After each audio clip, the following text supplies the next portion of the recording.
When you play the Game of Thrones, Subscribe and like. or you die.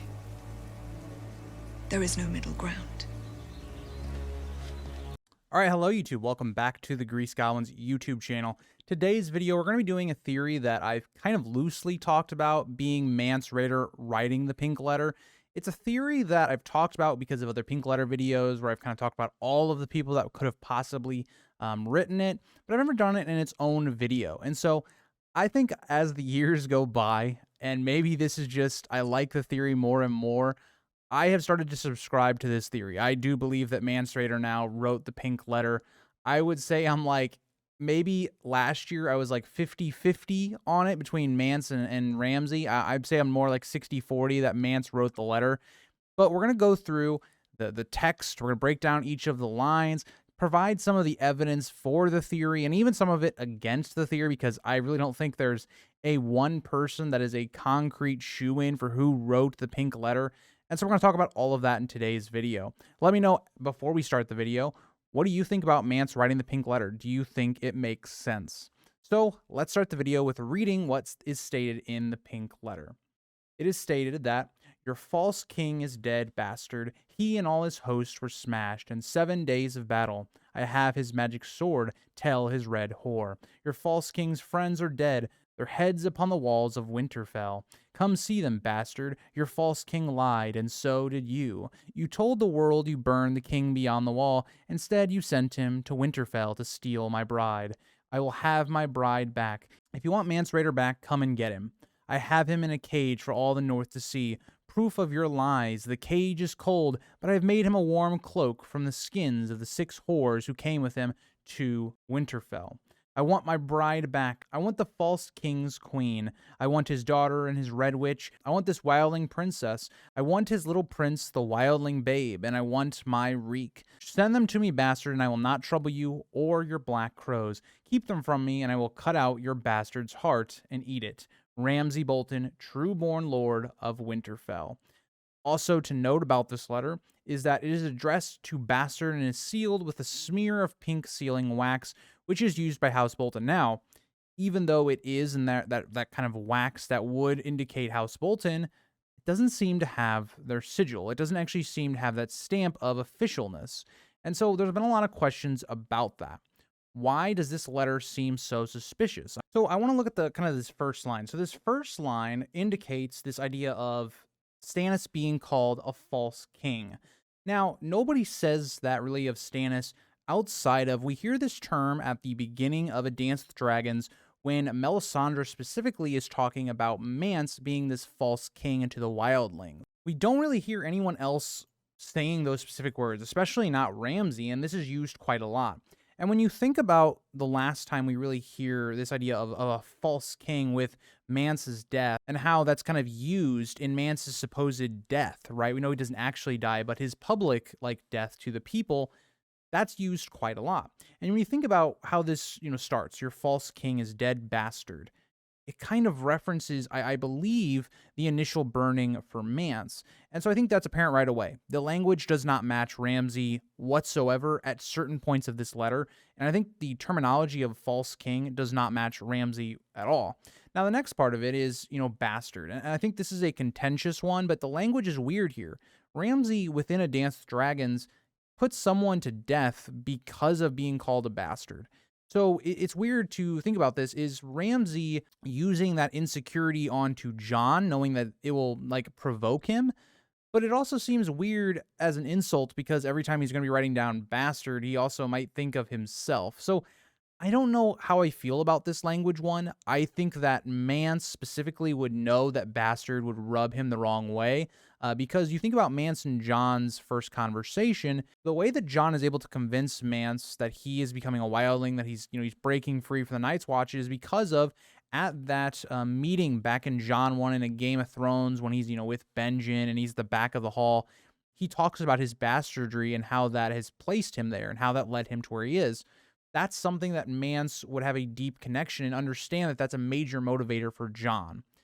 Ramsay, on the other hand, it is questionable when you think about his own insecurities with being a bastard. Would he use that language or not? And so that's something I think that you also have to question. So the next line, is very confusing because it doesn't seem to make any sense. It says, he and all his host were smashed in 7 days of battle. I have his magic sword, tell his red whore. So this seems to be indicating that this is a direct message to Melisandre. Now, if this is from Ramsay, it's more like a threat type situation. But if it's Mance, it could be indicating, okay, Melisandre knows Mance much better than Jon does in terms of, they've been together doing this magic type stuff for a while. Melisandre is somebody that's, fairly decent as interpretation. And so if it is Mance, and the way I think it is, this is meant to be a message. But also think about it from this idea. We know for a fact that if Stannis is going to lose, it's not going to be 7 days of battle. That's just not going to happen, right? If Stannis is going to lose, he's going to lose rather quickly, right?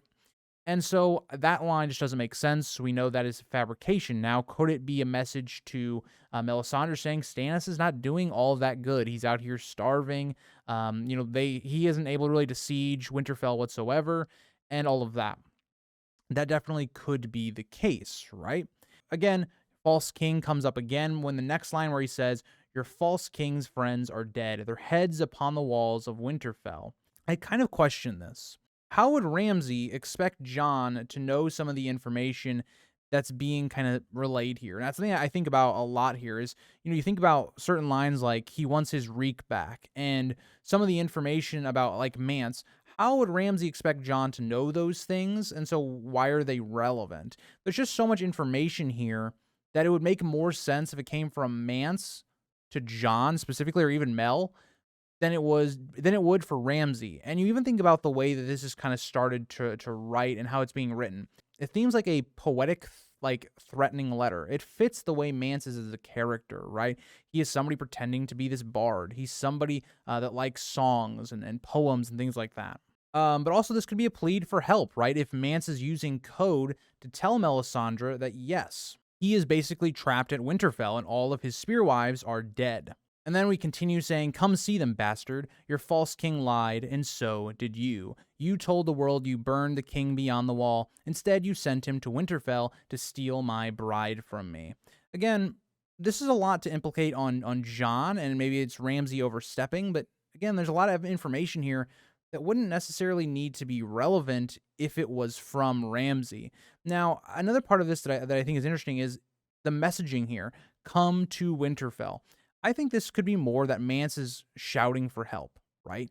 After telling the situation, giving an update to Melisandre, if she was to read this, she may come to a different conclusion, right? That Stannis needs help and that Mance needs help getting out of Winterfell.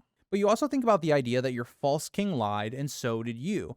If you think about Mance's burning, it was said that he died there, but he didn't. Mance was glamored and he's still living. And so that's something that's really interesting because, again, it goes on to say you told the world you burned the king beyond the wall, referencing the chapter that I'm bringing up, but instead you sent him to Winterfell. So, again, there's a lot of information here that Mance would definitely know, and it seems to have a lot of symbolic parallels to when Mance was supposedly burned at the beginning of A Dance with Dragons. I think this is another part of this that's very interesting. As we get the next line, I will have my bride back. If you want Mance Rayder back, come and get him. I have him in a cage for all the north to see, proof of your lies. The cage is cold, but I have made him a warm cloak from the skins of the 6 whores who came with him to Winterfell. Now this does sound a bit like Ramsay, and I want to point this out. The threats that are made here are things that Ramsay says in a chapter in A Dance with Dragons in Mance's presence. That to me is very interesting then, that the thing that is threatened, right, and what is said about Mance and what all that happens is something that we hear kind of similar things about from Ramsay earlier on in the story. I think that's very important. But another part of this, if we look at this entire letter, the only person that is named by their name, not by a title or, whoever they're related to or whatever, is Mance. It's the only person outside of the signature of Ramsay at the bottom that has a name. That to me is striking because if I was reading this letter, I'd go, whoa, why is Mance Rayder like in, full caps and bolded and everybody else is kind of a footnote? I think this is somewhat of a coded message. Mance trying to make it obvious and clear that he is trapped within Winterfell and is kind of asking for help. The letter continues, I want my bride back. I want the false king's queen. I want his daughter and his red witch. I want this wildling princess. I want his little prince, the wildling babe. And I want my Reek. Now, again, I've talked about this already. John doesn't know who Reek is. So why would Ramsay say that to John? That just doesn't make any sense. And also, if you think about where Ramsay would even think that Reek and also Jane Poole are at this point, they are not with John. So this letter doesn't make any sense when you think about it from, Ramsay's point of view. Ramsay knows that none of those people are there.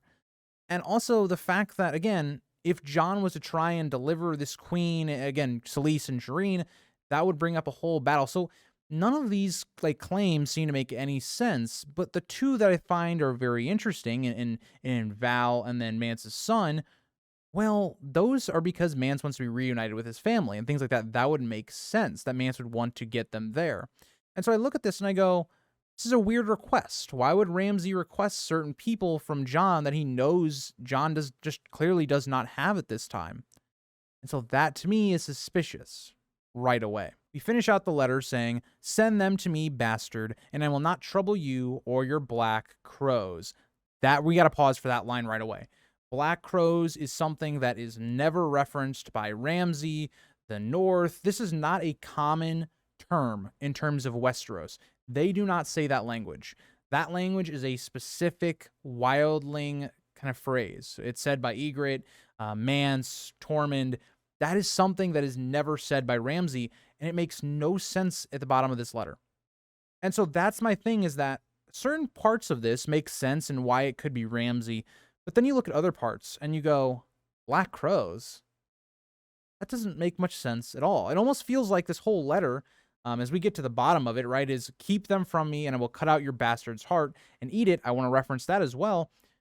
All of this sounds like someone trying to impersonate someone, because on a surface level, on probably your first read, and even me, I believe Ramsay wrote this for a good amount of time, and I still think it's a possibility. It feels like somebody's trying to impersonate Ramsay. Whether you believe that's Mance, whether you believe that's somebody else, it is interesting. But I also want to reference the last line. So the last line with the, I will cut out your bastard's heart and eat it, is something that Mance references to Jon in the books. When speaking on the issue of Jon and becoming a wildling, this is said. Steer scowled, his heart may still be black. Then cut it out, Mance turned to Rattleshirt. Does that not seem a lot like the threat made here? Keep them from me and I will cut out your bastard's heart and eat it. This is almost like word for word what is said in this Mance quote.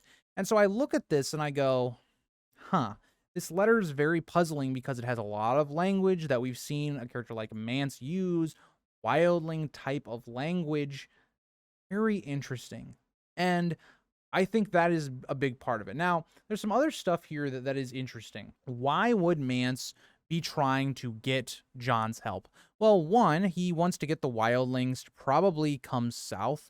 Two, he needs the help. I think if Mance is the author of this letter, he has to have probably escaped to the crypts, given that we've already seen that happen before with someone like Bran or Rickon. It'd be a great parallel to that. But I think Mance also would be thinking big picture. Stannis, from all the information he knows, is not doing well, and it's likely that Stannis could lose the battle. If Stannis loses the battle, then Mance is screwed. The Boltons will never let the wildlings be freed, south of the wall. This could mean the literal extermination of his people. And so when you think about the situation, the best case scenario for Mance is that Stannis wins. For one, because he actually treats the wildlings favorably, and also for Jon to live and to continue on. And so I don't think the purpose of this letter is for Mance to cause chaos at the Night's Watch, at the Wall, and to get Jon killed.